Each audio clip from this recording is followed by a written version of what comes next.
10-20 రూపాయల రాఖీ కడుతుంది, వేలకు వేలు వేసుకొని పోతుంది.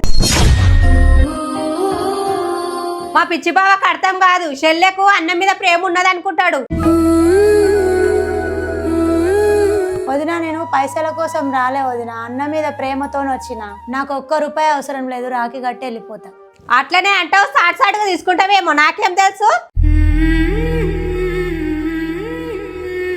సరే నేను రాఖీ కూడా కట్టా.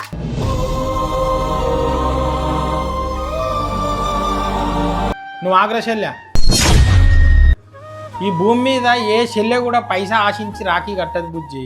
చూసే మూడో మనిషికే పైసా ఆశించి రాఖీ కట్టినట్లు అనిపిస్తుంది అంతే. మన ఆస్తులేం రాసిస్తలేం, మనం పెట్టేది ఒక చీరనో 500 1000 రూపాయలు అంతే.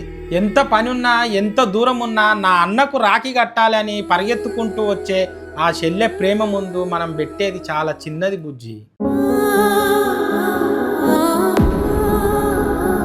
అన్నతోని ఎన్ని కొట్లాటలున్నా ఎన్ని విభేదాలున్నా ఏడాది మొత్తం మాట్లాడకపోయినా రాఖీ పండుగను గుర్తుపెట్టుకొని మరి వచ్చే చెల్లెళ్ళ ప్రేమ ముందు మనం పెట్టేది ఎంత బుజ్జి. ఏ చెల్లెకైనా అన్న అంటే ఎంతో కొంత ఆశ ఉంటుంది. 500 1000 పెట్టినప్పుడు ఆ చెల్లె ముఖంలో వచ్చే ఆనందము కొన్ని కోట్లు పెట్టినా రాదు. ఇంటి ఆడవిళ్లను ఇంట్లోకి వెళ్ళి ఏడిపించి పంపించుడు మన ఇంటికే మంచిది కాదు.